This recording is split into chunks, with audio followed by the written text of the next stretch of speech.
my go-to beaver set right here. It's a 280, half in the water, half out. A little bit of beaver castor up on the bank, some chewed beaver sticks, and maybe a little bit of ear of corn. Right here is some beaver sticks I found when I come walking up in here, and they're good and fresh.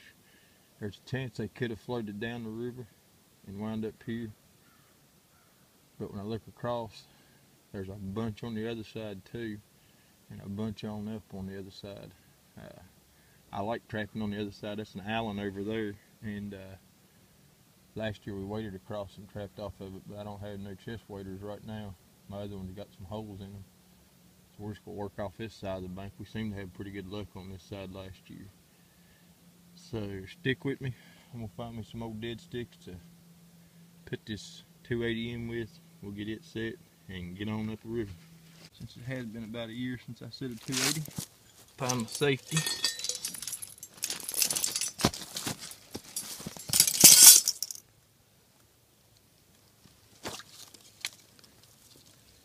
I'll take these and hang on to them.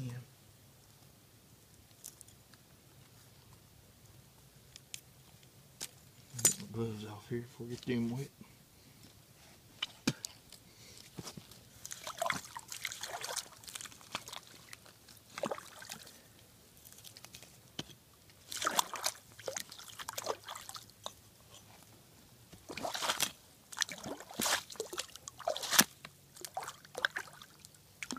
Okay. Take our stake. Go ahead and set this sucker. Check my trigger.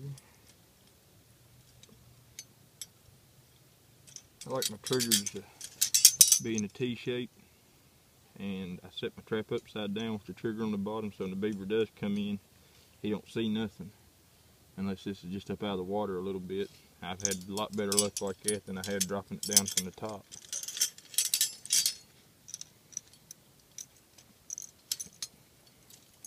These are some triggers I got off of eBay this summer, replacement triggers. They're a little loose, but I think they'll be fine. Before I flip this thing, I put my safety on. Once I flip it, the lock will come off. Go ahead and slide them back out of my way. Put them there and there. That safety, that's a real good thing right there.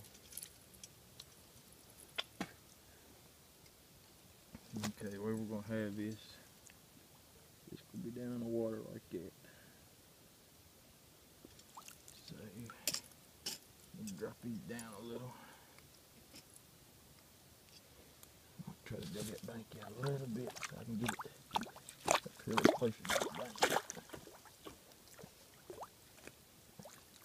What I've done is under the water I've made a shelf that comes out and drops down. And we'll put this jaw right against that shelf. That way when that trap does fire, it'll kindly push it out from the bank a little bit and get it up on him a little better.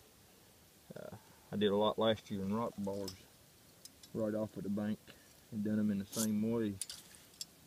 And I mean, it would literally throw it halfway up the beaver from the force of them springs taking off with rocks backed against them. Let's see. We'll use this just to hold it in place for a moment.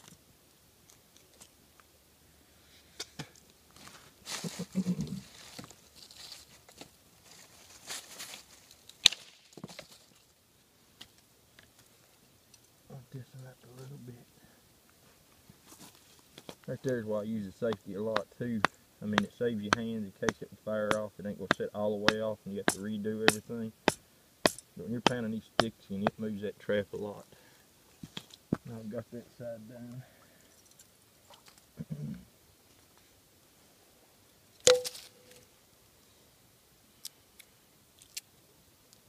I don't ever use anything but dead sticks to support my trap with. I've had guys tell me if you don't, a beaver will actually come in and start chewing on your sticks on the outsides, and that ain't no good at all. I'm going to take this and anchor my trap off. I usually try to do that first so I don't forget it.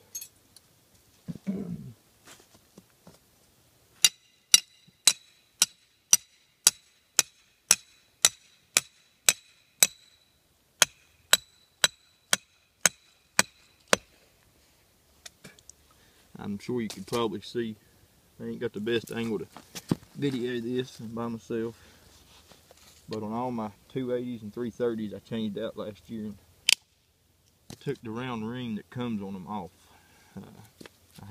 I lost one trap and got it back a few days later on an otter, and he had stretched that ring plumb out and about broke it in half, and I didn't feel safe with that. Plus you got that great big circle you got to try to stake off. And I put about 2 foot of extension 3/8 30 or 3/32 cable on them with a inline shock spring, MB crush proof swivel, or not shock spring but swivel, and I really like that a lot more. Seemed to help out a lot better too. Lets the animal, once them beavers get in them, they can turn a little bit and it ain't going to be as bad. I mean, I know they're going to fight some. I know it don't tilt dead on impact anyway.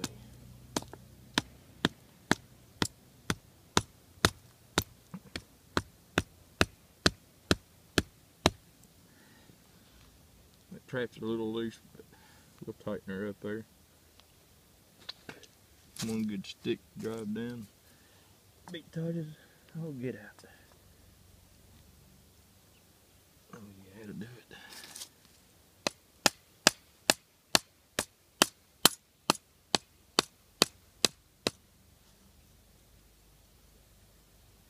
Put one more over here on this side to tighten it up.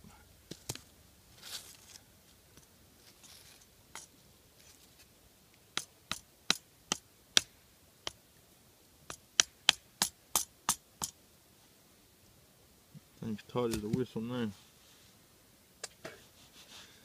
Now I'm going to start working on the blocking area.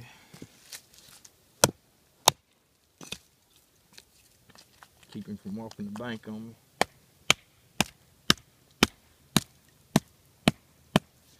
Sticks ain't really the best in the world.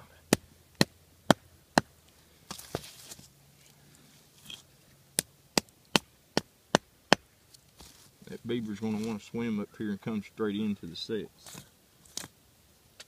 I'll block a little bit up a bank to about here, just enough to keep him from coming right up.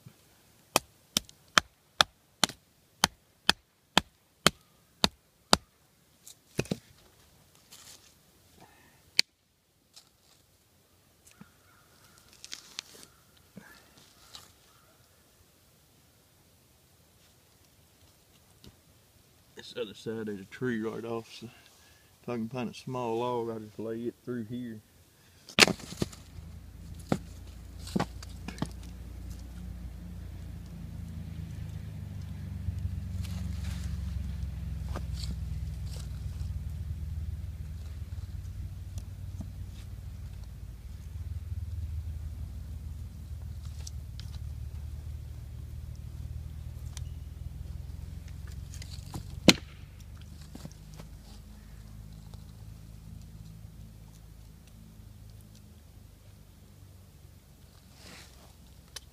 There will be good.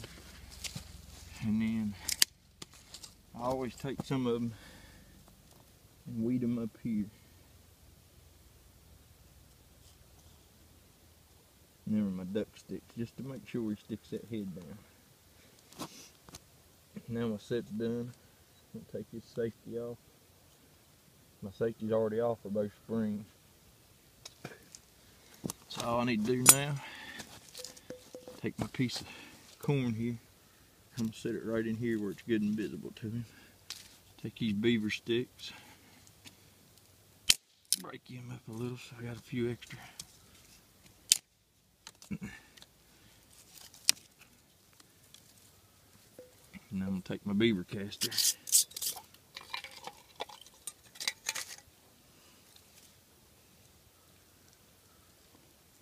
I got a habit last year I take and drop some right here at the bank. That way when he gets that nose up there, he'll smell that and want to come on in. Now, I use a little more than I need to.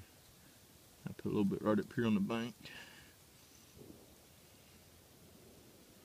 A little bit on that stick. And stick it down this frozen ground.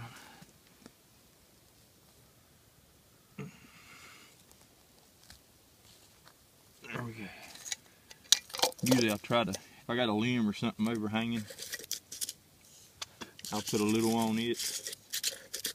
That way maybe the wind will catch it a little better. There's a root right here I chopped on a minute ago. I'm gonna take and peel some bark off of that.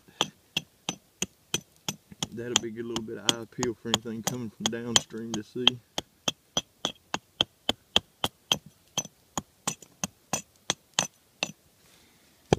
And there's my 280 beaver set on a slide.